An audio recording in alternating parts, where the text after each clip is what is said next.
Tyranniseum, but not in the pure sense strain. They weren't reseeded. This is where they were reseeded into the Earth, what we call Earth. So when the explosion happened, the stuff that became the solar system was barren, is what you're saying, and then it was reseeded.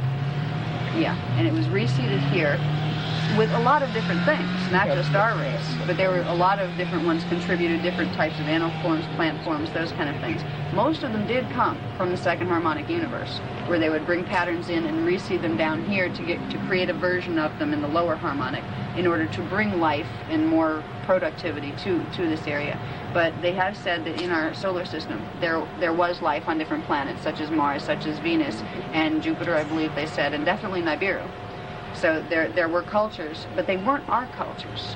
Some of them were Anunnaki, completely, like they didn't have anything to do with the Tyranniseums. Some of them were other ones from the first harmonic universe, because even in our harmonic universe, not in our solar system right now, but way out in our galaxy, there are planets that do sustain life in various different forms, some of them biological. All right, but for tonight, what I'd like to keep focused on is basically just how we got here and where we came from. There's a million questions that can be asked, you know, with this stuff in the solar system, and I'm going to try to stick to where I'm going with this so I can get to the end, which gets into us personally. Okay. Okay, so about 250 million years ago, the electric wars, they call them, were fought, and the planet was again made a mess of for, I believe they said, several 100,000 years passed before it could again sustain the experiment, but at least they won the territory, and they sat through waiting for the Earth to become hospitable again, where it could sustain life. And the Syrian Confederation, basically, is what won those electric wars.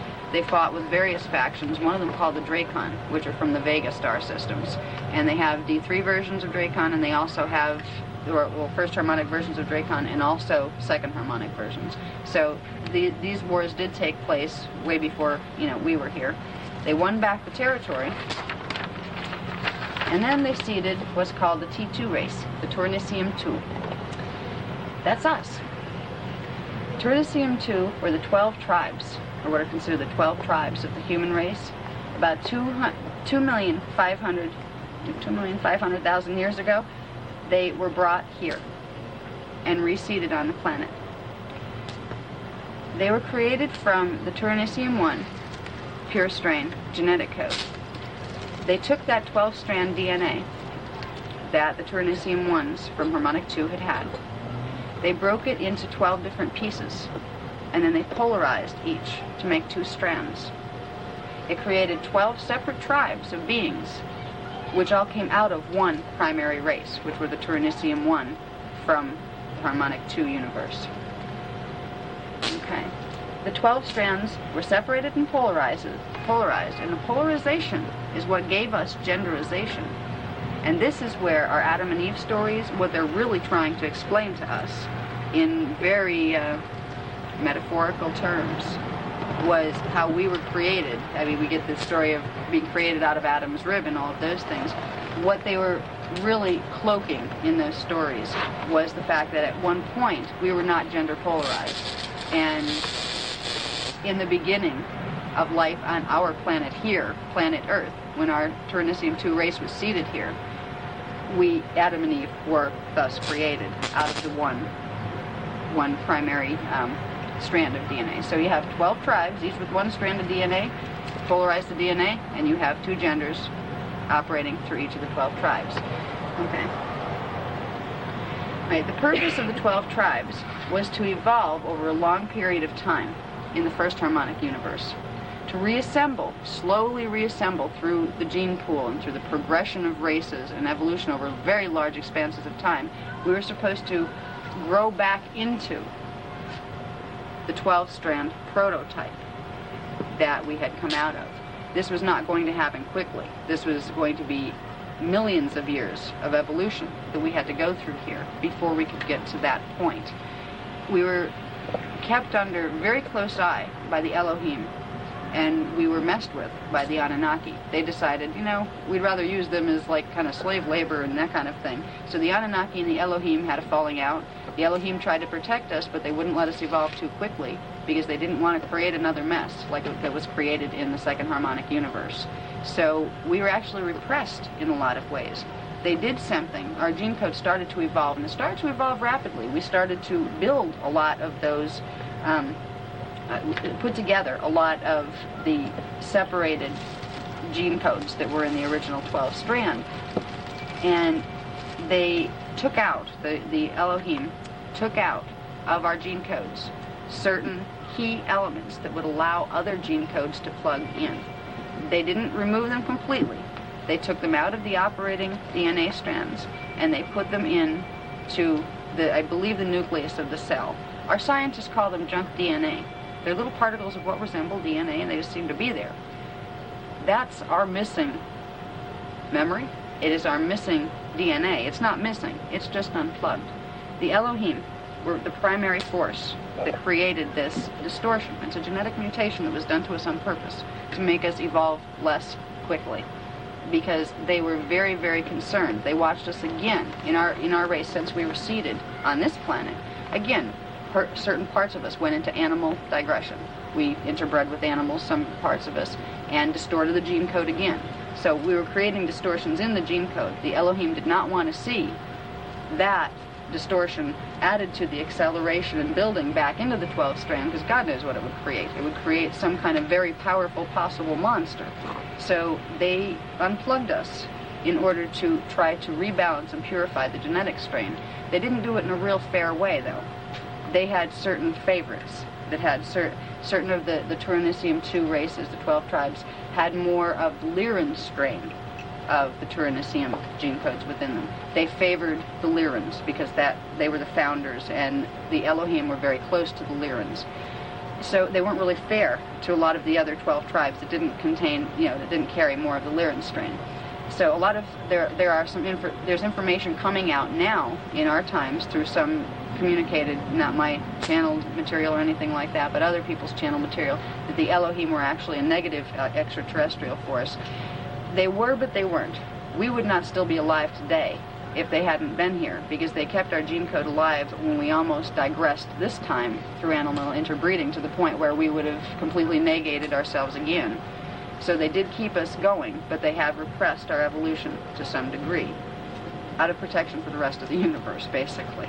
And they are trying to help us now. They are willing to communicate. They are willing to help us understand the process. But they have a very strident set of spiritual rules before they will allow certain things to happen. And they are a force to contend with. People, a lot of times in our world, don't realize these beings are real. They seem like mythological creatures from our ancient history. Our ancient history sometimes knew more about what was taking place in the second harmonic universe. They knew it existed, and we don't know that yet. So the stories, sometimes it's good to listen to some of the old stories about the Elohim and the other things, because they are real, and they're describing real extraterrestrial races from Harmonic 2 that are still influencing us today. Okay, let's see. Okay, so basically, we were put here to evolve over a long period of time. Through this process, all of the souls that fell, this was the fall of man, we fell from Terra down into this system, we would be able to evolve back up into the second harmonic universe, back into our proverbial heaven, where we had come from. This was done in a way where the 12 tribes were broken into what's called 7 root races. Okay? These root races would not appear all at the same time on the planet. First one would come, and then the next one that had a higher genetic code would come, and then the next one with a higher genetic code. And it would progress until the highest, the 7th, would finally come, and that would have the ability to embody the full 12 strands of DNA. All right? There were 7 root races, and there were 5 what they call cloistered races. The cloistered races, and they haven't given me the names of all of these, only one. The cloistered races were special in that they were allowed to hold within their genetic code the whole pattern of what they call the silicate matrix, the 12-strand DNA pattern. So at any time when these 7 root races were evolving, there would be at least the presence of one cloistered race that would keep alive in the gene pool the full 12-strand DNA pattern. They were guardians. The cloistered races were appointed as guardians of the original prototype, and they would appear within each phase of development. There are races today among us who carry the silicate matrix. Okay? Now, each of us carry some part of the silicate matrix, because the silicate matrix is basically the Tyrannissium 1 genetic strain. Each of us carry some part of it. But the ones who are of cloistered families, of genetic lines, will carry more portions of it. Very few people on the planet right now carry all of it, but some are very close. Okay? The 7 root races. Now, these are names that several of the Guardian groups call them different things, which is not useful to me because it makes it more complicated. They said that these names were used elsewhere, so go ahead and use those rather than try to translate some of their more strange-sounding names. They called the first race the Polarians, and the second race the Hyperbornians. Both of these were not as physical as we are right now. They were more of like a ghost-like composition of matter. They were conscious and they lived as a race and they had the reality in the first harmonic universe, but they were not as fully physical as we are. The first fully physical race they call the Lumanians, and they said it's not the Lumerians, it's the Lumanians. They existed for a period of time here on the planet, and they didn't give me the dates. They've just given me this material, so I don't have a lot of the technical data on dates and where they were and all that. But these were the first ones to appear out of the reseeding of the Tyrannissium 1 race. When the 12 tribes were seeded, this was the first physical race to appear on this planet. And they evolved for many thousands of years, I believe. The next root race were the Atlanteans. Now they call them these because on Terra there was a place, I believe it was called Lumia and Atlantia, and that's where these strains came out of. The first root race carried a stronger version of the genetic codes from the Lumia Terra strain, and then the Atlanteans carried the Atlantean one. So there's a connection to these root races and the races of Tyrannissium that had been on Terra. Alright, the 5th root race is called the Aryans. They didn't tell me why it's called that, and it's not the Aryans as Hitler described it. It has nothing to do with that. It is who we are now, all of us. And every race that's on the planet now is part of the Aryan root race. And we represent the 5th stage in the processing of the 7 root races on the planet. We technically have 2 more to go as souls, which means most of us would experience reincarnation within the 6th root race and then in the 7th in order to build into our consciousness the full 12 codes that would allow us to remanifest ourselves within the 2nd harmonic universe. But there are shortcuts, and that's what we're going to get into tonight. We don't necessarily have to evolve. It would probably take, they said, about 20,000 years to go through these other 2 root races as a species. It will take the species that long. There are things happening with the planet that may cut the experiment short. So they're teaching us how to accelerate this process. So we do get a chance to evolve back into what we once were, Tyrannissium. Okay, they call them the Maruvians. These are just beginning to come into being here. There are humans that are carrying what they're calling Maruvian codes within their gene structures. They will have a bit more easy access to things we call psychic abilities, to strange abilities that seem superhuman compared to us. The souls that are able to hold that kind of gene code are just starting to come in. Some of them are being born now as babies and that kind of stuff. It will take many, many years for that to be the dominant race. Right now the Aryan race is the dominant race. What they call the Paradisians, some people here call it the Paradisians, I've heard of it before, theirs are actually the Tyrannissiums. That will be the 7th. When we finally get to the point where we have evolved into the 7th root race gene code, we will be back to what we are.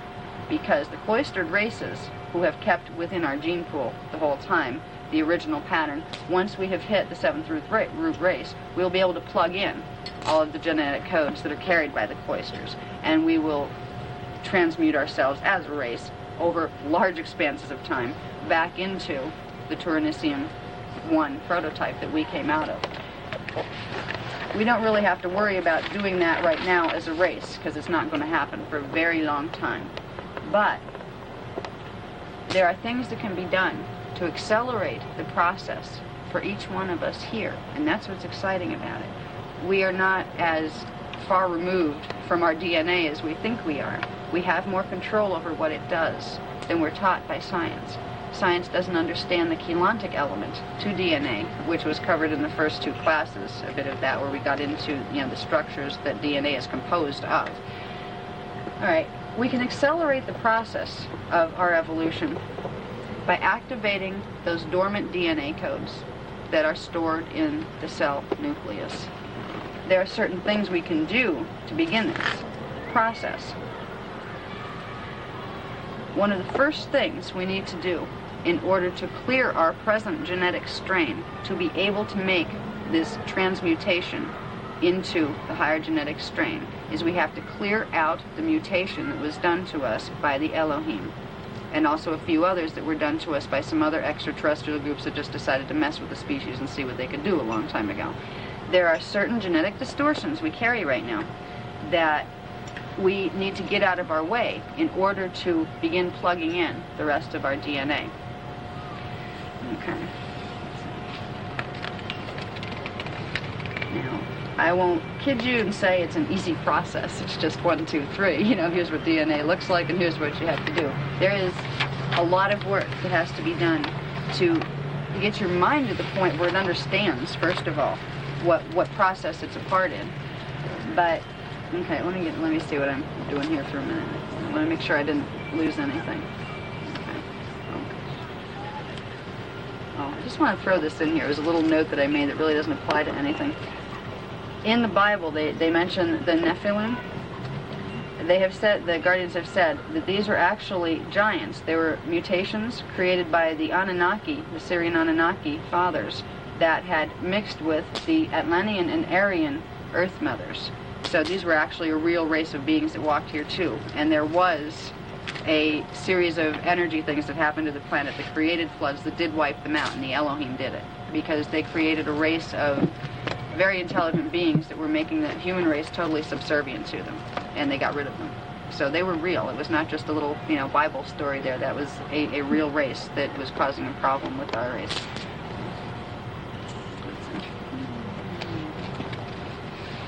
Okay, to begin the process of understanding what plugging in DNA is about and what accelerating your evolution is about, you really cannot do this without discovering a part of yourself called your higher self. All right? No other person can give you the personal, intimate knowledge of your gene code. There's nobody out here that can do that for you. You have to find that through the portion of yourself that's called your higher self. Now, a lot of people say, well, great, I probably have one. What is it? What is it? Where does it live? Am I my higher self? Sometimes we are. This little chart will hopefully give you some idea of the levels of personal identity and where the higher self is located in relation to the rest of us. Okay? All right, right here, I have a chart of the 15-dimensional scale. I just did it square this time. Okay? We have the first harmonic universe here, dimensions 1, 2, and 3. Second harmonic, and I just stacked them easy so it would be easy to show in the diagram. They actually have that flip in there that I covered before. So I just stacked them 1, 2, 3, 4 all the way through 15. So we have first harmonic universe, second, third, fourth, and fifth. All right, here we are down in the first harmonic universe. We have our subatomic and molecular components in the first dimensional frequency bands. They're composed of the first dimensional frequency bands. Okay, we have our more complex elemental units that form our bodies, the water in our bodies, the molecules that compose our bodies. They are formed of energy patterns that are part of the D2, second dimensional frequency bands. Then we have our mental awareness, which is actually a quantity of energy that's attached to the other two quantities of energy that is focused within the frequency bands of the third dimension. Okay? Now, it's a little hard to see because this isn't really big enough, but each dimension is further broken down into 4 primary frequency bands. So each one of these, 1, 2, 3, all the way up to 15, there are 4 primary frequency bands in each one of those dimensions. There is an ultra-low frequency, a low frequency, a high frequency, and an ultra-high frequency band. They're bands of energy pulsation. Right now, our consciousness is stationed within the mid-range, between the low and high frequency bands. we perceive within this perceptual field. We will perceive the unified field of things that exist within these frequency bands. We won't see as physical matter anything that exists above them. We can only see as some of the physical matter we see is actually some of the frequency bands that are taking place down here. When we look out around us, we're seeing part of this, and we're seeing part of these frequency bands, and when we look under microscopes, we're seeing this down here. Okay? So right now, our consciousness is stationed here. That's our waking I am self. All right? Our higher self is not just, some people say our higher self is our soul and all that. Not really. Our higher self is a bridge between our soul and our conscious identity. Our higher self is the part of our consciousness that, as we speak, is stationed within the ultra-high frequency bands of the third dimension. And it creates a bridge between what's called the astral level of awareness, which is the fourth dimensional aspect of our identity. For we have an aspect of our identity, a part of our energy pattern and our consciousness exists within each one of these 15 dimensions. And the process of our personal evolution is the process of bringing more and more of these higher dimensional aspects of ourselves and our identity into our body and into focus in physicality. So our first step is learning to work with the higher self, because the higher self will help you do a lot of things. All right, it holds a lot of information. It holds the information about your gene codes, and it also has access to the information of the soul levels. If we look at the levels of personality, we covered this a little bit in the second class, but I'll go over it real quick here. You can look at, in the first harmonic, you have what's called the incarnate, and that's us, the part of us that's composed of dimensions 1, 2, and 3. Now the soul is a literal quantity of energy also. It's the part of us that lived on Terra. It's the part of us that is still focused. There's still an energy imprint within the second harmonic universe, even though our bodies are no longer there. There's still an energetic imprint of us left there. It's called our soul. The soul resides within dimensions 4, 5, and 6. There's 3 levels to it. In harmonic 3, which is dimensions 7, 8, and 9, that would be the place where what we call the oversoul is located. And these are all parts of our personal identity that each of us are connected to right now. In fourth harmonic universe, we would have what's called the avatar level of identity. After you get past the 7th dimensional aspect of identity, you are dealing with energy identity. It is no longer able to be housed in a biology or in a matter-clad system. It's pure energy consciousness. It would appear as a blazing sun if you were to be able to see it from here. So our avatar level of identity is in the 4th harmonic universe, and what they call our rishi level of identity is in the 5th harmonic universe. What is interesting is after we get past the 7th level, we are no longer singular identities. We become part of the planetary logos, the planetary spirit, the identity of the planet, and then the galaxy. And eventually, we actually evolve as a consciousness to know ourselves and our I am presence as being the entire 15-dimensional matrix. We know ourselves as the unified field. And it's at that stage that we're ready to go home to God, because we start to realize that identity is one in many, all at the same time. I am is actually a plural concept when you get up into these dimensions. But for right now, we're going to just concentrate on the higher self, because the higher self is the bridge from where we are focused right now on a waking level to all those other aspects of identity in the higher dimensions.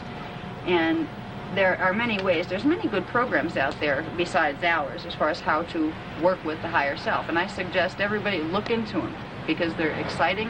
Work with them. You will find results. But we have our own way of, presenting information on how to start getting used to the higher self. Now, when we begin to take steps to actively make conscious contact with the higher self, it does a couple of things to our energy systems. It activates certain chakras. It activates the 5th, the 11th, the 2nd, and the 13th chakra. Now here's the rundown of how the guardians use the chakra layout. The 5th chakra is here, the 11th is here, the 2nd is here, and the 13th is here in the center of the earth. Okay, when we begin to use our minds in a way that we are directing energy to making an energetic conscious link with the higher self, it is activating those 4 chakras. When those 4 chakras activate in synchronization, they begin the reverse mutation process. So without having to understand all about our DNA and what part means what. If we begin to actively make a bridge where we learn to channel our higher selves consciously, where we can learn to dialogue with it, where we can learn to put ourselves in that state and bring that state into our body, it will automatically activate these chakra centers, and that will automatically start dismantling the genetic stop the Elohim put on us a long time ago, which will allow us, once we remove that, once we activate these energy centers, it will naturally start the rebuilding of the DNA process. So working with the higher self is much easier than trying to figure out your DNA and what parts belong to who and how do I do this. The higher self will tell you at your level of awareness what is right for you to do next with this process. It's a part of your identity. When you're dealing with higher self, I can put myself in that state of consciousness sometimes, and it's me. It's not like channeling somebody different. It's me, but it's me at a level of peace, awareness, perspective, cognition that, boy, I wish I had on a daily basis. I look forward to the point where I become my higher self and I can embody that, because you can do that. You can learn to work with your higher self until you integrate that level of identity with your own identity here. When you get to that point, it will change your sleeping patterns. You will find that you need less sleep. You will find that there's less of a distance between your waking focus and your dreaming focus. You will find the ability to start doing conscious astral projection become much easier. These are all the things that when you start working with your higher self that will happen. But the first stage in working with the higher self, and I think we're going to take a little break before I finish it, because there's some exercises I would like to introduce. It is important to understand the concept of channeling. Okay, and I'm not talking about channeling strange beings from outer space. Okay, a lot of us like to do that and some of us don't. But channeling is a very misunderstood concept in this world. It's not about esoteric philosophies and strange beings that might hurt you. Channeling is the innate ability that we have as human beings to read energy signatures. Everything around us right now is composed of energy units called particle, which we got into in the first class.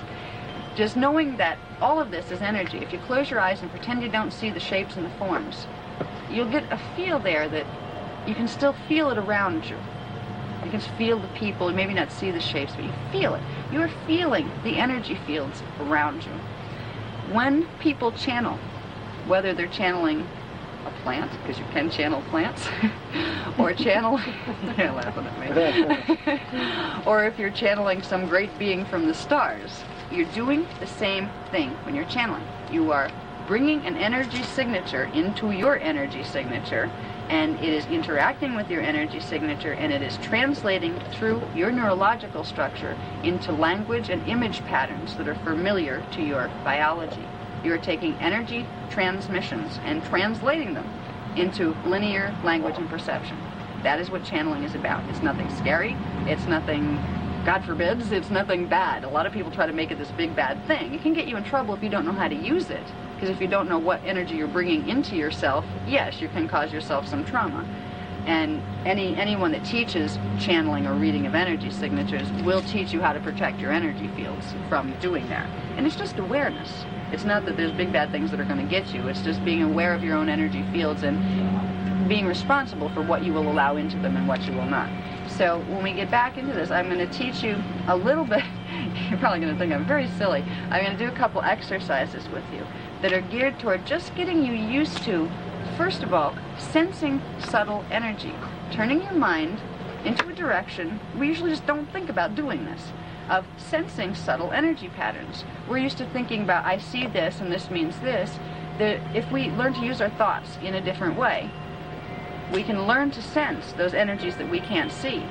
And as we learn to sense the energy of objects and things here, this will teach us the skills neurologically that we need to begin sensing the different levels of our higher self. We will learn to channel our higher self. The more we learn to sense energy, the more we learn to translate energy through our bodies. So for now, I think we better go in before we get rained on.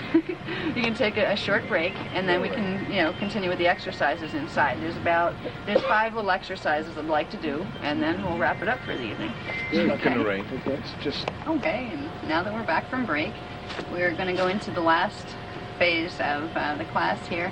I'm not going to run it too long because a lot of people seem to express being tired or that they want, had to go places this evening. So I'm going to do a couple energy sensing exercises. These exercises are being brought to you in order to help you to begin sensing subtle energy fields.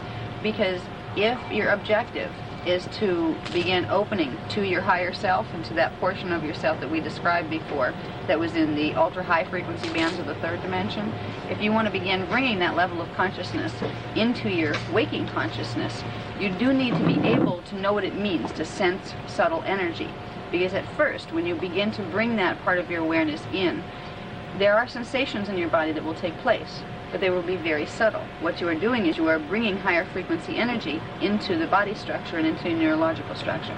So I want to begin with introducing you to opening to the higher self by teaching you first what it feels like, what I'm talking about when I say subtle energies, and teaching you just a little bit of mental focusing with the little physical props, the crystals that we have each chosen, that will help you get the feel of what a subtle energy is. What we're going to do in the first exercise is we have each selected 2 crystals. They're all of different types, and every person chose one as they felt like they wanted to pick that particular set of crystals. We are going to first, in our exercise, first I'd like you to get comfortable, but to sit with your spine as straight as possible. Because when your spine is straight, the energy current, it's called the main vertical current, that runs directly through your body and up into the higher chakras and down into the earth, it is much straighter, so the energy moves more clearly. When you are sensing subtle energies, you are bringing energy in through your palms, and you are bringing it up through your arms and into that main vertical current where it gets distributed through other parts of your body cells. And that's where you will get a sense of the energy field that you are sensing. So when your main vertical current is straight, when your back is straight, that holds your main vertical current straight, it will allow a smoother line of transition for the energy that's coming through your palms from the items you're holding to move into your system for translation. So whenever you're doing higher self work, you can do it without adjusting your body posture, but it is very helpful to adjust your body posture to accommodate the most easy flow of energy. So back straight, I sit with my legs crossed, and some people don't. Some people prefer to put their feet on the ground with the chakras in the feet right on the ground. That may be a better method for some people. I'm just very uncomfortable in that position, so I sit this way. So in our exercise, once we get our posture adjusted to a comfortable level of straightness, let's take a few deep and relaxing breaths just to clear ourselves a little. I'm going to start talking a little bit slower now, because I've been talking pretty quickly through the rest of the presentation. Just take a few breaths just to relax. Now, I would like you to begin by becoming aware of the crystal that you're holding in your left hand. First, I'd like to open your eyes and look at the crystal. Look at it up close. See its contours and its shape and its color. Just become familiar with it in visual terms.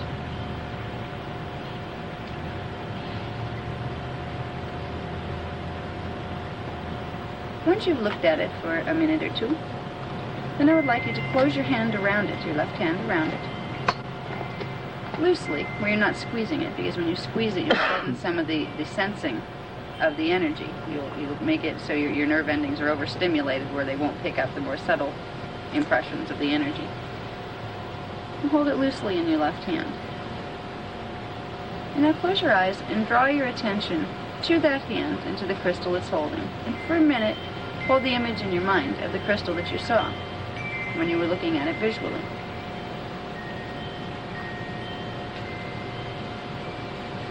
Breathe deeply. Now imagine a current of energy moving from the middle of your brain, right behind your eyes, right around where your sixth chakra would be.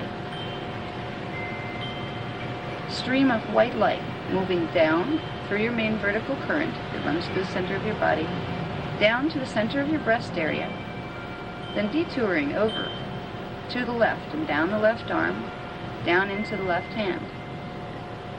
Picture that line of white energy, creating an energy field around the crystal that you are holding. Try to feel the reality of this energy image that you just created, for you did create an image in energy. You created an energy signature that you have now wrapped around the energy signature of which the crystal is composed.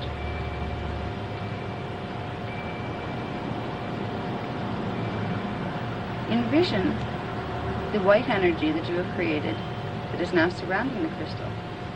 Envision this energy moving itself into the crystal, moving it through the crystal. Every molecule in the crystal is becoming imbued with this white energy that you have created.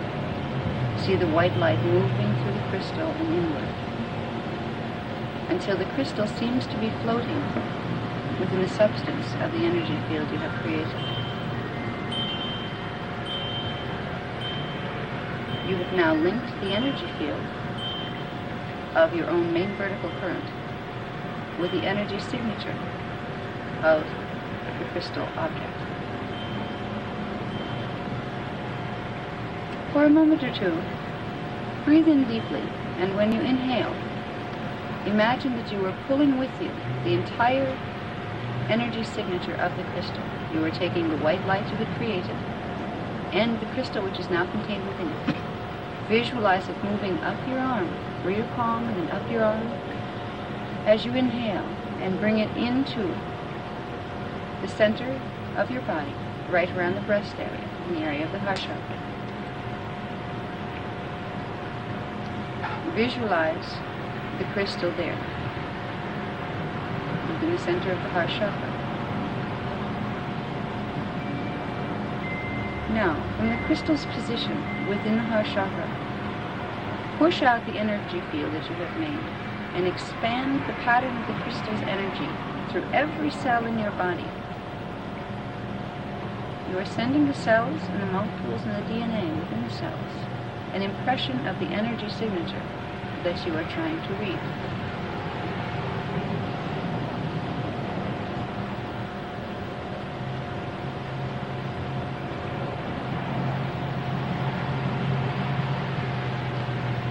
Now, relax your mind a bit and gently focus your awareness, not crisply, but very gently, as if you were looking at something out of the corner of your mental eye. Focus your energy toward the physical crystal that is in your hand. Try to feel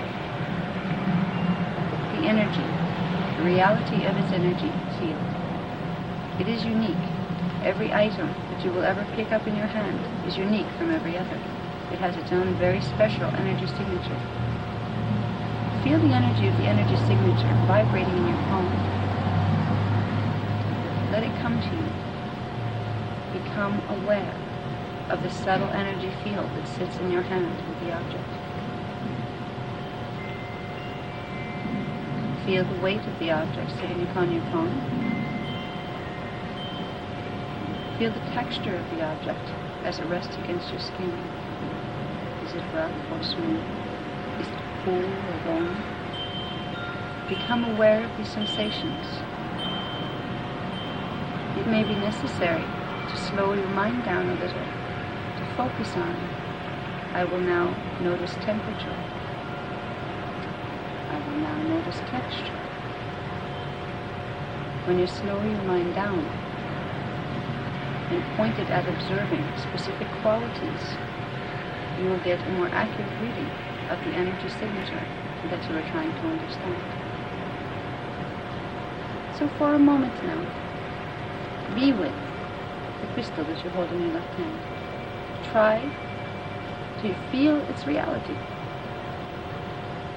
as strongly as you can. Try to feel yourself as part of it, and it is part of you. It will become more real to you as you do so. We may not have time this evening to reach the level of awareness in which you would begin to feel the merging of your energy field and that of the crystal. For sometimes it takes time to train the mind to loosen itself and loosen its focus in this way. But for now, just become aware of the sensation of the crystal. You may feel heat radiating from it. Some of you may feel coolness radiating from it. It depends on the crystal that you hold.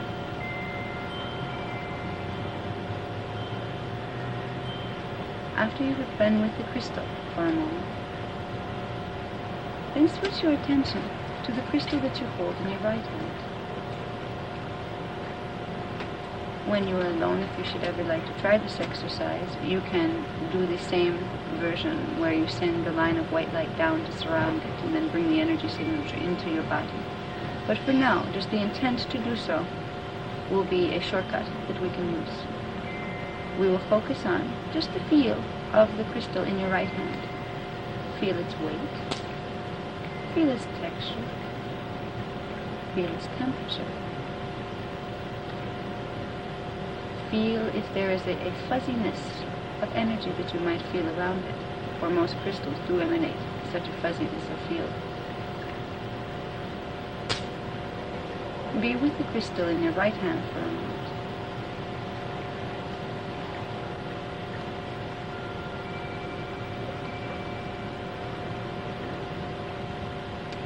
Once you have a feeling for the sense of the energy in the crystal in your right hand, then I would like you to bring both hands together in front of the solar plexus area with both crystals there.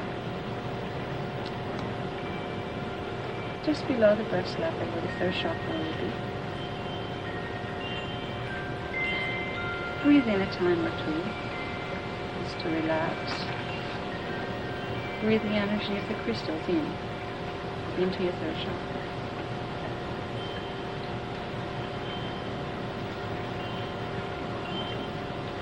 Now rest your hands comfortably wherever is comfortable for you, but preferably with the crystals close together. Try to feel the difference now between the energy signatures of the crystal in your left hand and of that in your right hand, where there will be a distinct difference, but it may take you a bit of time to be able to detect that difference. First you may notice weight. One feels heavier than the other. Then you may notice temperature. One is warmer or cooler than the other. What I would like you to focus your attention on identifying, after you have identified temperature and weight, is the sense of energy movement. There will be a slight tingling, maybe ever so slight if you are not used to this and sensitized to this. There will be an ever so slight tingling in the palms of the hands where the crystals sit.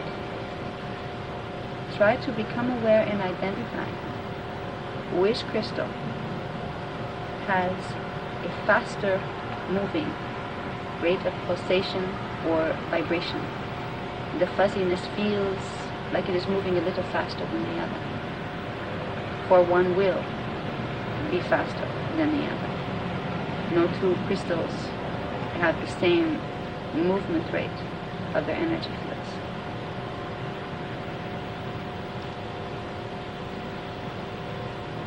If you can identify which crystal has the faster moving field of energy around it, you have taught the neurological structure and the nerve endings in the palms of your hand a new trick. You have taught them to become sensitized to vibrational movement.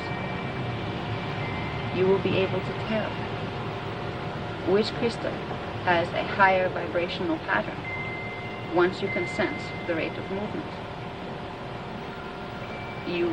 Once you learn to do this with crystals, and crystals are very good because they carry a very strong energy signature with them, so they are very good teachers in that other objects you may hold may not radiate a field strong enough for you to sense when you are just beginning. But if you can learn to differentiate between the rate of vibration, that very subtle energy movement that is radiating from each of the crystal objects, you can also apply this to many other things. You can, once your palms have been sensitized to identifying energy signatures in this way, you can hold two food items in a grocery store. You can hold two tomatoes of the exact same visual appearance, and you can find out which one has more life force energy within it. because your palms will be able to feel the fuzziness, and which fuzziness moves faster than the other. This lesson applies to the higher self, for once you begin to distinguish the very simple differences between vibrational speed of energy signatures, you can first learn to identify the basic feeling of the vibrational speed of your consciousness as you know it on a day-to-day basis. And you will be able to identify when the energies from your higher self begin to enter your system, for they will feel to around the areas of the head and the shoulders and sometimes in the brain itself. They will feel just like that faster moving field from the crystal that vibrated just a little faster. You will feel a slight difference, a slight tingling. If you do not become sensitized to noticing these very subtle differences first, you may find that when you start working with, I want to open to my higher self, I bring my higher self in, your higher self will respond and it will begin sending more energy to you. But if you're not used to sensing the energy signatures, you may interpret this as fatigue or stress or jitteriness. You'll feel this energy bouncing around. It may make you feel a bit confused or unfocused. You won't realize that it is in response to your request to work with the higher self. So if you become aware of the differences between energy fields and their movement, even on a subtle level, you will begin to be able to notice when you feel that extra influx of energy coming in around the shoulders, around the head, around sometimes even the solar plexus, when the higher self is responding to your request for more communication. Eventually, with energy sensing techniques such as this, you will learn to translate the energy signatures you are getting into linear language and images. You will be able to take each of the crystals and hear them talk. For you will take that energy signature and run it through your neurological structure. And your neurological structure will put on the language patterns and patterns of imagery that make sense to your conscious mind. That's how we will learn to channel a crystal. That's how you can learn to channel a plant, another person, a guide from another universe. And that's also how you learn to channel your higher self. It's all about energy signatures. So for now, we'll bring us back to focusing out here in the outer world. And I'd like to just talk for a moment to see if anybody had any experiences with the feelings of the crystals. Did people notice the differences? I do. Okay, how many people notice the difference in the feelings of the crystals between the two of them? Yeah, there's a change in the heat or the warmth that I feel. It's just more warm on the left side Okay. than on the right. There's still a little bit more like little distraction, you know, from the so many things going on the extraneous. Yeah, probably this we could try to learn this on an everyday basis. Yes. And follow, you know, the technique Right. in a quiet environment. Oh, it is much better to do it that way. Yeah. I wanted to bring some of these exercises to you so that you would have a game to take home with you. Right. That if you want to develop the sensitivity in your palms, first of all, which is very good for people interested in healing. If you want to begin to learn to teach yourself, I can't teach you, but you can teach yourself how to sense these energies. I can tell you ways to learn how to do it, but I can't do it for you or make it happen, but you can. This is one of the ways you can begin.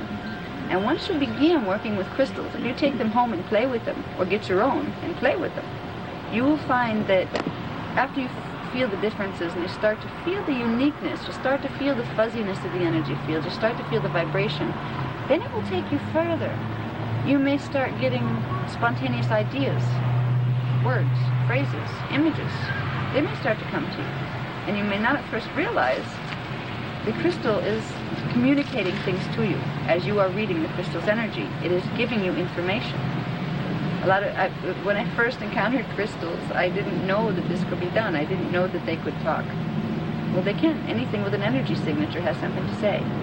And whether or not we can hear it depends on whether we can translate that energy signature through our neurological structure into a language pattern that makes sense to us.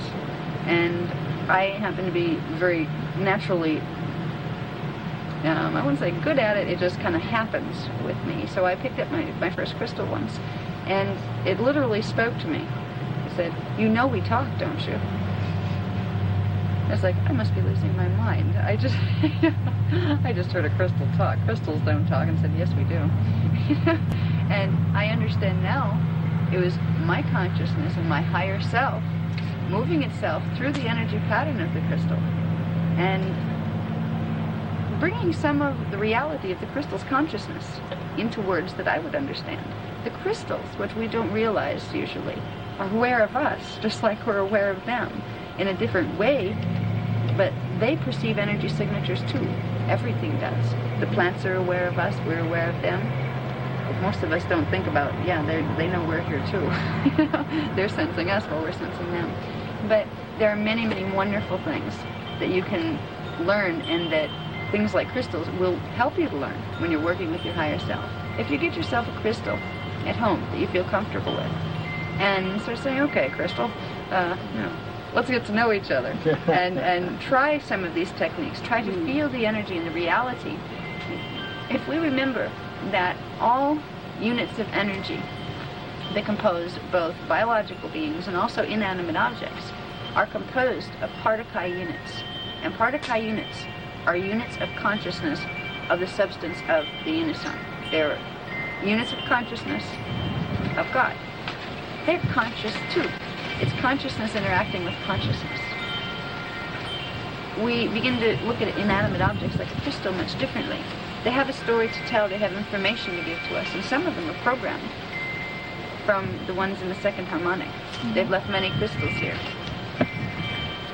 So this is just one exercise that if you feel inclined to do so at home, get some crystals and come to know them in energy terms. Come to feel them and work with them, and they will teach you. Ask your higher self to show you how to work with the crystals. Become sensitized to the crystals in order to become more sensitized to your higher self. And it will become a growing process that will happen naturally for you. It will open intuitively with you. And I just wanted to do this one tonight so you get the sense, the difference in energy fields, because they really are there. If you can get, when you're using two crystals, if you can get to the point where you can really feel that fuzziness in your hands, and really feel that, hey, this fuzziness is different than this fuzziness, you're learning something. You're really sensitizing. And you can take that further and further and further to where you don't need a crystal in your hand. You can go over to a plant, a group of plants, and go like this. And you can feel which ones vibrate higher. You can feel cold spots and hot spots, which ones need something, which ones are doing fine, where the energy is being stored. Once you sensitize, you can learn to do many things out here. And you can also learn to differentiate when you feel energy moving into your system from your higher self. You can notice it's there. You can also tell the difference between what is your higher self and what is something else possibly trying to communicate with you. And that's very important, because as you open yourself to wanting to integrate your soul, you have to move your consciousness into the realms of the fourth dimension. There are many things in the fourth dimension, just as there are many things in this dimension. Some of those things you don't want to deal with. You learn to sense energy. You can learn to feel when something is pushing in on your energy field that you don't like. And you can learn to build energy in the form of light within your own auric field that will block out energies you don't like. And as you open to channel your higher self, and then later you can learn to channel many other things and communicate with the universe, basically. You need to learn these protective devices, and energy sensing is the absolute first lesson that needs to be learned, because you will need to know how to feel the difference between energy signatures out here, but also especially when you begin working inwardly. You need to know if it's a sub-personality you're talking to, because we all have them. They come out of our cellular memories. They may be incarnational, they may be us when we were 4, that something got stuck and there's still a pattern left there. And you'll learn to tell the difference. Am I talking to my higher self, a sub-personality, or is this a communication from some being that's not exactly me? And it's all in energy sensing. So this is just one exercise you can use to begin the process. There are many good schools of thought out there that will help you learn those processes. But I would just stress that becoming aware of the need to learn that is one of the most important things you can do for yourselves in your own spiritual growth. Learn to sense energy. I don't know if everybody's tired now. A few people look a little chilly. Is it getting too chilly out here? No, See? Yeah. There's a couple other things we could do, but we've kind of gone pretty long tonight. So, are we? Yeah, unless we can do some of the other ones at another time. There's a bunch of exercises we can do, but this is a good one for now. I think we've run long enough. If we. Okay. So I'd just like to wrap it. Do you have another kind of one without crystals? I probably have about 6 different ones, but I think for now I'm just sensing the group energy. It's kind of like it's stretching out now and yawning. So not the people, but the energy. You have a question? Was it Zara here tonight? Yeah. Thank you. She always comes in on the meditations. Thank you. Is there anything you'd like to say to us tonight?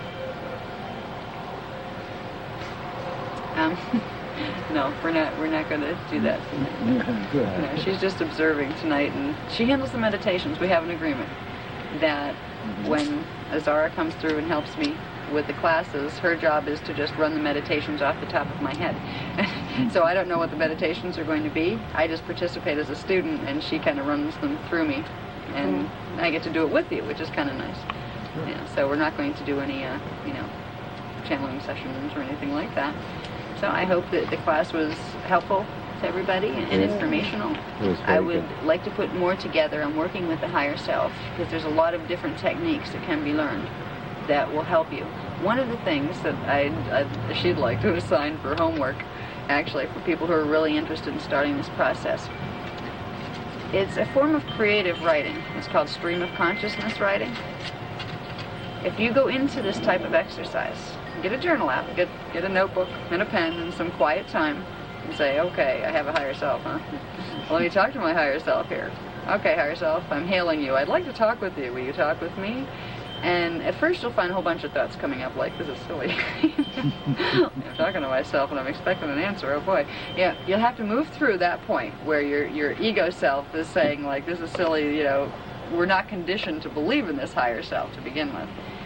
Get that out of the way a little, and then let the stream of consciousness start to move through you.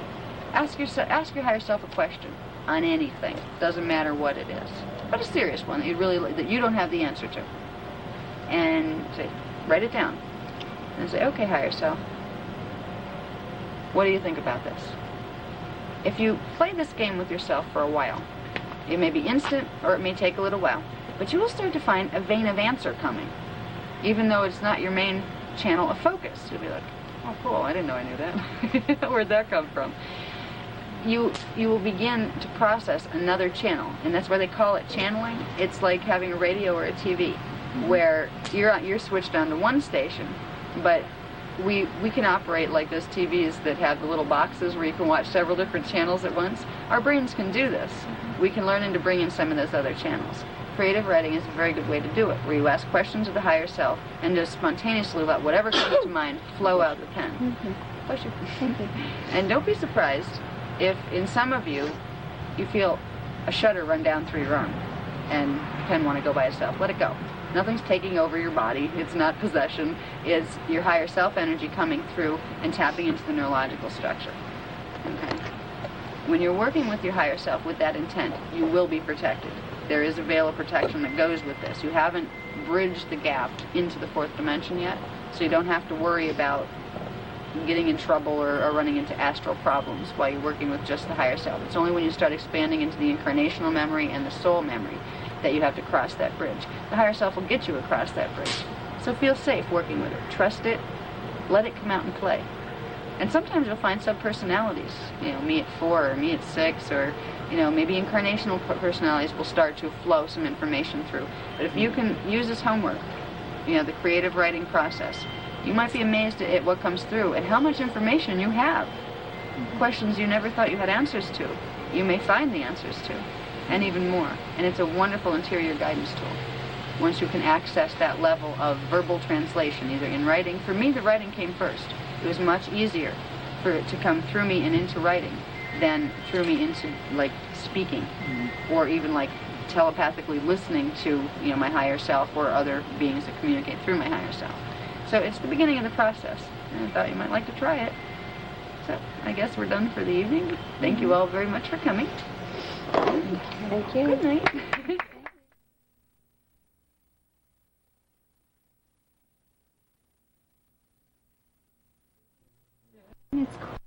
tonight. The last time we filmed, there was so much noise. The traffic was going up and down. It's really quiet tonight. Okay, all set.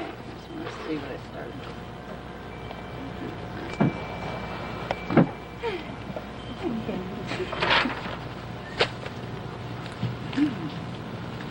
I guess we're ready. I see you didn't have to use your new pad tonight.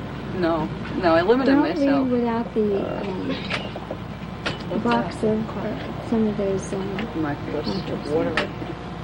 Yeah, I hope I can present this in some kind of intelligent format here, because it's a tremendous amount of information. And to analyze it in 3 days and get it summarized is a little bit much, so I'll do my best with it. And I hope I can get the meeting across there. And people aren't seated yet. Can we wait till they're seated? Sure. Wait a second. Hold it. Ribbon. Hold it. Kyle? What? Remember what I said? Okay. Well, thank you all for coming this evening. This evening I would like to present some information to you that is very, very new. It was given to me about 3 days ago, and in order for me to convey to you the importance of the message that was given to me, I need to take you through some history on certain things that have appeared now and then in our mythological stories and things that have emerged within our history that nobody really knew if they were real or not or what they represented. I was given information recently that made sense of a lot of things for me, and I'm hoping that by the end of this presentation I can get that meaning across to you, at least in a small way, so you can understand the significance of the information that has been given. Okay, in the last class we got into a little bit about the very early history of our lineage, and that no, we didn't come out of apes, that we had started our evolution on a planet called Terra about 560 million years ago, and Terra was located in something called Harmonic Universe 2. So we'll pick up from there in this class, and then through the course of our discussion tonight, I'll bring you up to the present time and the new information that was given to me that directly affects what is happening on our planet right now. Okay, just for a quick recap, this is a very quick diagram of a 15-dimensional matrix. All right, have dimensions 1 through 3, 4 through 5, 4, 5, and 6 actually, 7, 8, and 9, 10 through 12, and 13 through 15. All right, the only thing we need to know for this discussion this evening is that each group of 3 dimensions creates something called a harmonic universe, and reality fields take place within that harmonic universe. Now, right now, our Earth is positioned in what is called harmonic universe 1. It's composed of the frequency patterns of dimensions 1, 2, and 3. When we speak of our origins as beginning on Terra, all those many years ago, we're talking about harmonic universe 2, which is the reality field that takes place in dimensions 4, 5, and 6. It's a higher vibrating universe than what we're in right now. What we are going to get into tonight is what our relationship is to that planet Terra that's in the second harmonic universe, and how our planet Earth ended up down here in the first place. For we need to understand those things if we are going to understand the significance of certain other material. The material this will lead into tonight is called something the Secrets of Amenti. The Secrets of Amenti go way back through our history, through the Egyptian period, but even further back than that.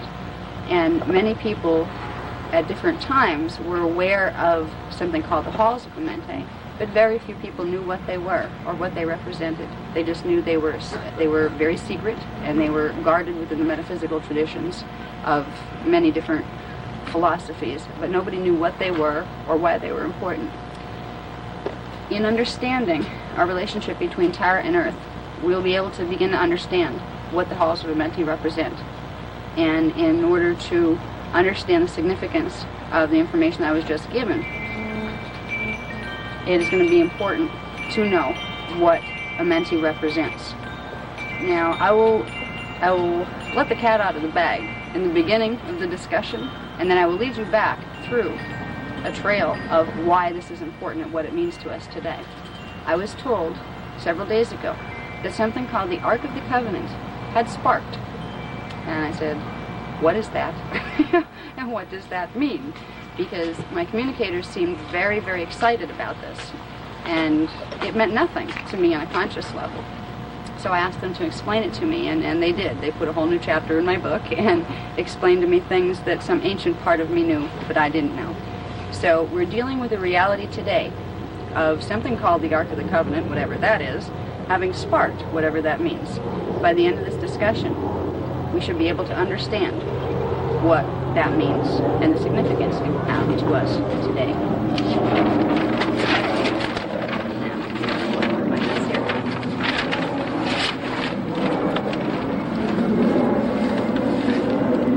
Do a real quick run on history here. We covered a little bit of this before in the last class, but I'll just start there and work our way up. About 560 million years ago, on the planet Terra, the second harmonic universe, a race called the Tournisians were seeded by a large group of intergalactic beings from the Harmonic 2 universe and also from the higher harmonic universes. There are 5. The beings that are in harmonic universes 3 and up are not in physical form anymore. They're evolved consciousness that are in pure energy form. So these beings from the higher harmonic universes motivated some of the beings within harmonic universe 2 who do have some form of physicality to create an experiment together in which a new race strain could be created. This race strain was very special because it was intended to be able to hold the whole energy pattern of an oversoul, not just a soul. So the Tournisian strain were created to be guardians of the planet Terra, and they were created, biologically speaking, in a way that would allow them to hold much more energy than most other races could. So all these races contributed their genetic imprint to the Tournisian strain. Okay, they evolved for quite a while on Terra. They were originally seeded, and this is right into our mythology here, our Christian story. They were seeded into a place. It was a continent that was called Eden. E/D-E-N. It was not Eden, it was Eden. That was the name of a continent that was on Terra at this time. So the race was seeded in there, and that's where our stories of the Garden of Eden come from. That's the garden they were referring to. It was on Terra. All right. Now, the Terran races evolved for about 8 million years, doing quite well. There were 12 sub-races within the racial strain, and they all carried the 12-strand DNA package. They were gods compared to us. They didn't reproduce like we do. They reproduced by fission or budding, where they could just replicate by combining energy fields. It was an awesome type of existence to be a Tournisian. They didn't die. They didn't have to. If their consciousness became bored with being in a body, they would simply demanifest it and leave. Okay. About 8 million years after they had evolved into very, very sophisticated cultures on Terra, there were interactions from other stellar groups from Harmonic Universe 2. They would visit, and they had an open stellar community, just like we have a lot of cities where lots of people pass through. Well, lots of intergalactic communities would pass through Terra at that time. By 8 million years ago, they started to digress because their gene codes got mixed with the gene codes of some of the other star people that they weren't originally intended to blend with.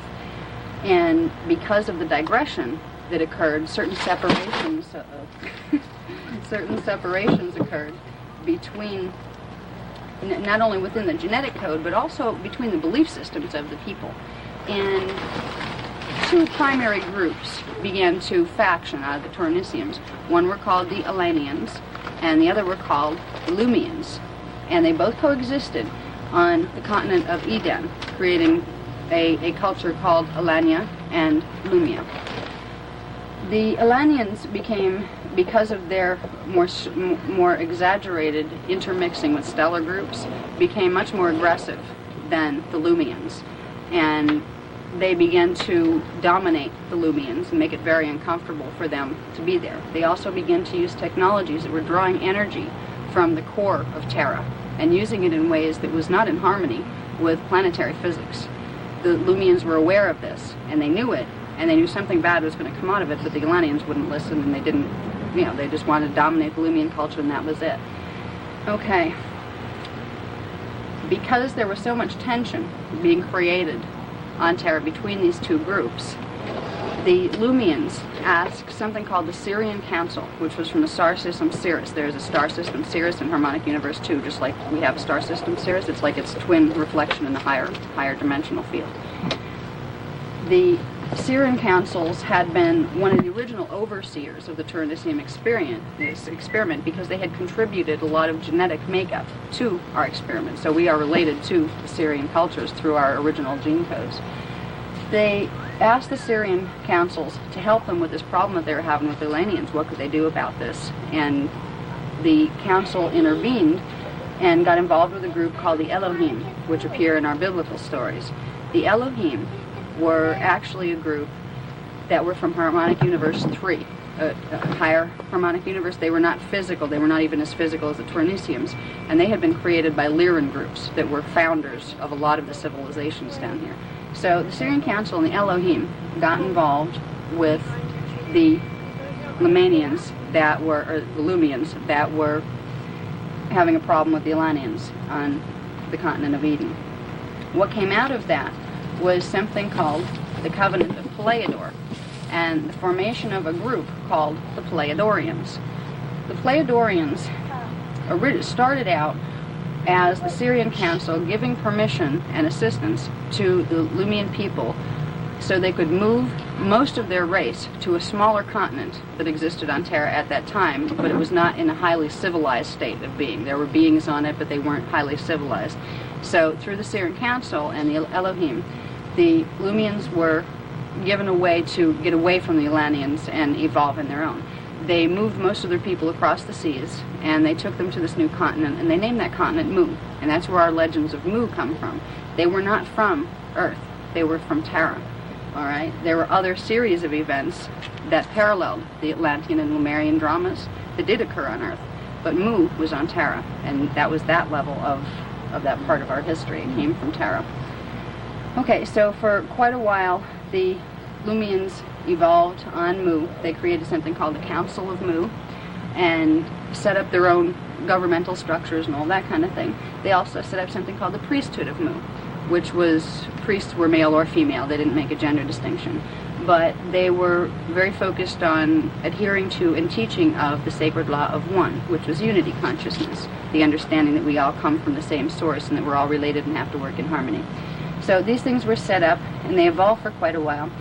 But there was a problem with some of the strains, just like a lot of the Elanians had mixed with the interstellar groups, so had the Lumians. So they didn't have a pure 12-strand DNA code anymore, and it was continuing to digress.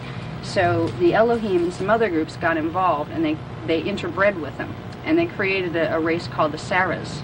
The Saras basically purified the Lumian genetic code, so that race could continue to evolve rather than digress. Well, okay. At a certain point in the evolution of the people on Mu, there were things called the Syrian Rebellion broke out, and this broke out in Elania. The Elanians were run by something called the Templar Solar Initiates. They were a group of spiritual and political beings that were appointed originally by the Sirian Council to run things in Elania. Well, they decided to side with Syrian Anunnaki groups, which were a seed Syrian race, and the Syrian Anunnaki were rebelling against the Sirian Council, and they were trying to take over their own Sirius planetary system. The Templar Solar Initiates from Elania got involved with this and decided they would rebel against the Sirian Council too, and they would use power any way they wanted to. So the Syrian Rebellion broke out, and great hostilities broke out between the people of Mu and the people of Elania, because the Templar Solar Initiates wanted to take Mu and put it under their dominion. So there was many years of, I think it was about 40 or 50,000 years worth of this constant battle and push-pull between these two races. Finally, at one point, the Lumians were able to see, and the Saras were able to see, that there was going to be a catastrophe that happened in the future because of the way the Elanians were using power from the Earth core. And they tried and made petitions to try to convince them to stop this. They tried to get the Sirian Council involved to stop it, but nobody could stop them. They were going to do what they wanted to anyway. Knowing this was going to occur, knowing that there was going to be a major explosion in the planetary grid that would very possibly wipe out all of them, they had to form another plan of what they could do. So the Lumians and the Saras and the Elohim and the Syrian Council and a number of other ET races that were sympathetic to this cause, including the Pleiadians from Harmonic Universe 2, got involved in something called the Covenant of Pleiador. This was a rescue mission that was designed before a rescue needed to be. They knew the event was going to occur, so they devised, before the event occurred on Terra, they devised a plan by which the souls that were lost, the people who were killed in this explosion of the grid, whose vibrational rate would fall and their soul essence would fragment into pieces all over the place down in the Harmonic Universe 1, they knew this would happen. And they knew they would have to be able to bring those souls back up, or they would be stuck in Harmonic Universe 1 from now until eternity. So that was part of the reason why they formed the Covenant of Pleiador, was to allow those souls that got trapped in time in the first Harmonic Universe following the explosion on Terra to evolve. But there was also another reason for the formation of it, and it gets into the physics of planetary grid structures. If you have a planet that is in, say, Harmonic 2, and part of that grid blows off, what that means is part of the morphogenetic field, the form-holding pattern for that planet, has been ripped away. In the case of Terra, the parts of the morphogenetic field that got ripped away ended up in Harmonic 1 universe.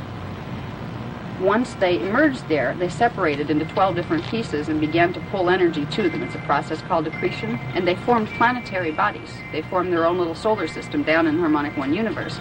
But that left Terra without a portion of its morphogenetic field.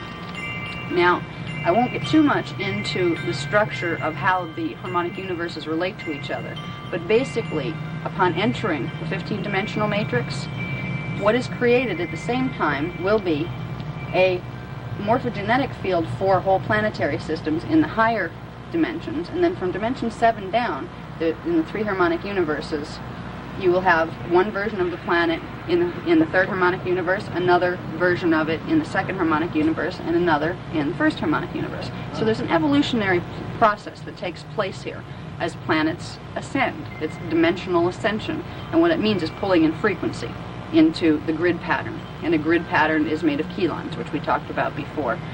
So anyway, when Terra did finally explode 550 million years ago, and a part of it was blown off, and a part of its morph field was lost, it could not evolve. It was stuck in the tracks of time within Harmonic Universe 2, until the time when it could reassemble those parts of its grid. It had to pull back in the portions of the morphogenetic field that had been lost in the explosion, or it would be stuck in time and it just would not evolve. There are many planets this has happened to, where they are literally stuck. They're called non-ascension planets, where they just stay there, and eventually, I think eventually they implode. I'm not really sure about the physics on that, but there's a process here. An ascension planet is a planet that still has its original energy connection to its morphogenetic field in the higher dimensions, which allows it to be able to ascend. So Terra was an ascension planet until the explosion happened. When the grid exploded and the energies ended up down in Harmonic Universe 1, this plan of rescue, not just for the people, but for the fragments of the morphogenetic field of Terra, had to be set in motion if any of them were going to be able to evolve. The Terrans needed us to evolve in order for them to evolve. So it was a very, very sacred covenant.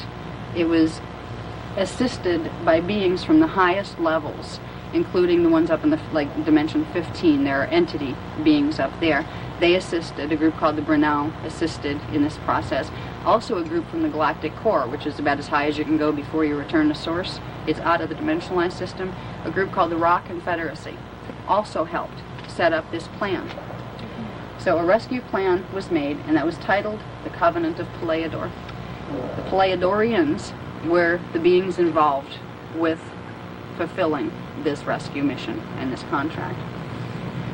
Okay.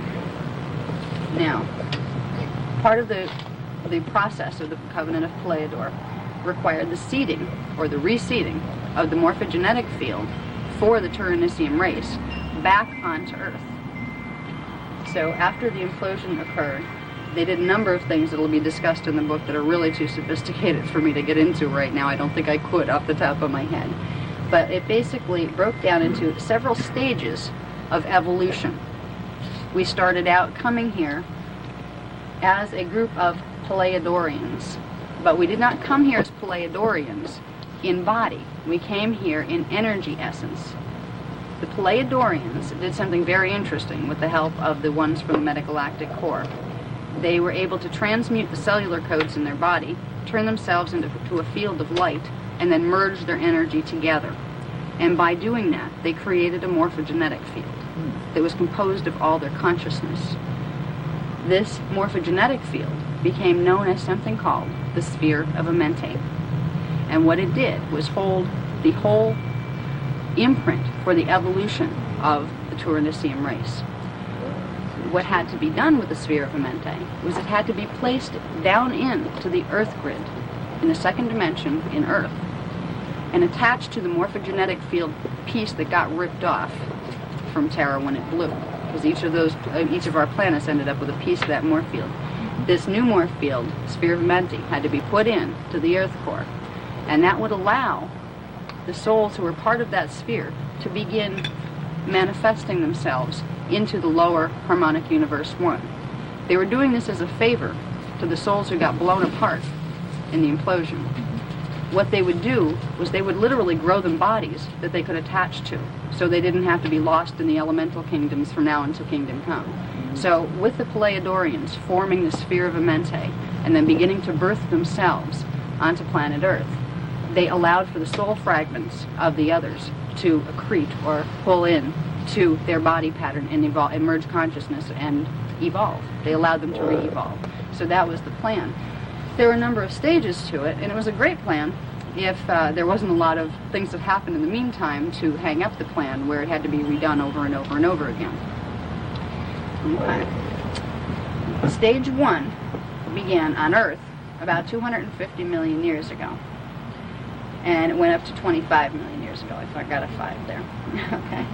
The first phase in this was 5 cloistered races were formed. All right, the morphogenetic field that was composed of the Pleiadorians broke into 5 pieces. And out of those 5 pieces, the energetic pattern, the imprint in energy, was formed for 5 different races that were like smaller parts of what the Pleiadorian Tyrannissium 1 imprint was. So they broke them down into 5 what they called cloistered races. The cloistered races carried among all of them together the whole 12-strand DNA package. So by evolving through each of those, souls could be pulled in and evolve into the cloistered races and then ascend by assembling through a couple of incarnations. They could assemble their DNA package and return back to Terra. And this was the first step in the plan. And what's interesting was because of the way that universal physics works, which I can't go into now because I probably couldn't explain it, they needed to be seated not on Earth first. They needed to be seated on Earth's anti-particle double. So the first stage of the race re-evolution plan were 5 cloistered races representing one of each of the different skin colors that became our skin colors here, were seated on parallel Earth. And they evolved there for a very long time. They evolved there between 250 million and 25 million years ago. That's a very long time to evolve. And they did well, and many souls ascended through them being there. The next stage in the plan started around 25 million years ago and took place between 25 and 20 million years ago. The first 2, what they call root races, were seated. And they were seated on the 7th dimensional version of our planet, which was Gaia. They were more etheric in nature. They didn't have physicality like we do. They were kind of like a ghost. If we looked at them, they would look like ghosts. But they were highly evolved, and they did something very special for us. Each one of the 2 first root races was responsible for bringing into the morphogenetic field 1/2 of the patterns, or the frequency patterns, for the first dimension, which was the first harmonic universe way down there. They grounded the morphogenetic field into matter in the first harmonic universe. So through their evolution, the first strand of DNA was put together. and added into the morphogenetic field, whereby the next strand could be built by the next group of races. Okay. And there's a very strong correlation between DNA strands and dimensions that I may get into this time or not, but it will be in the book. You know, it's kind of complicated to try to explain it. Okay. So the two etheric races evolved on Gaia. The next stage, stage 3, began about 25 million years ago, around the same time that this was. It was something called the Halls of Amenti. And this was a very closely guarded secret for many, many years, especially in ancient Egyptian times, because they knew what it was. Okay? Along with the Halls of Amenti, there was something called the Staff of Amenti. Now, I'll try to explain what the Halls of Amenti are. If we'll remember, we called the Sphere of Amenti, that was the name we gave to the morphogenetic pattern that was set by the Pleiadians and put into the Earth core, which gave consciousness from the Pleiadians the ability to manifest through the Earth core and into manifestation on the Earth planet. Well, not only did the Sphere of Amenti set the pattern for the races, it also created a connection between our planetary core in D2, second dimension, and the planetary core in Terra in D5. Within the Sphere of Amenti, the next phase of the seeding of the races involved opening the sphere and creating a portal bridge between D2 and D5 and opening it. That would allow passage between the Earth core and the pre-cataclysmic time frame in Terra, the time before it blew up, because this is when this whole experiment started. They did it before it blew. So they had a time coordinate link up between the Earth's core and that past of the Terran time cycle. This became important later because it was a way to link Terra's past to Terra's future and link back the time cycle to put it back together. All right, now the Halls of Amenti didn't involve just one portal structure. That was the first one to be set. Then there was one portal structure set for each dimension of 2, 3, 4, 5, and 6. So in the Halls of Amenti, the halls represented 6 portals altogether. The 6 portals, one of the main one was the one that connected Earth core to pre-cataclysmic Terra, and the other 5 connected into each dimension, which meant, now dimensions work like time frames. Okay, if you're in D2, that means you're in a specific space-time location within the time matrix. So what the Halls of Amenti did was create a time portal structure between each of the different various times in dimensions 2 up through 6, where those portals could open into the main portal, beings could evolve back and forth through them, and it would eventually link the past and future of Terra, so the time cycle could be restored. And through this process, the Earth grid would be able to emerge back into Terra. And all of the planets in our solar system are also attached to this whole process. Okay, so the main thing with the Halls of Amenti they were the literal portals that beings needed to pass through. Once they got here, the souls here had to pass through the Halls of Amenti to get out of here. If you were a person who wanted to ascend back to God, you had to go through the Halls of Amenti. There was no other way to leave the first harmonic universe. So the Halls of Amenti were very important because they held our promise of ascension, not only to what we used to be as Turnisians, but beyond that. If we couldn't evolve back to our original morph field, we couldn't evolve beyond it. So the Halls of Amenti were set. Then there was something that was called the Staff of Amenti that was created. The Staff of Amenti was a portion of the whole morphogenetic field that was stored in Terra. Now, a planet stores its morph field in its core. Okay, Terra had what was remaining from its morph field in D5. Because of some of the pole reversals and very intense things that happened after the explosion there, Terra could no longer hold the energy field of its morph field inside of itself. It would have imploded. It had to be removed. And the Elohim and the much higher councils became involved in this. And they literally took a piece of Terra's morph field. They took the whole thing out, broke it into 12 pieces and put one piece of each of that morph field into the morphogenetic fields at the cores of all of the planets, the 12 planets down here.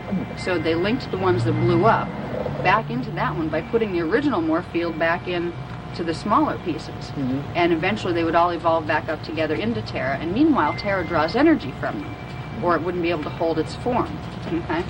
So the staff of Amenti is something that's called a blue flame.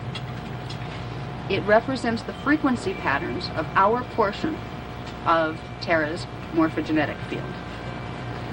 It is our connection to the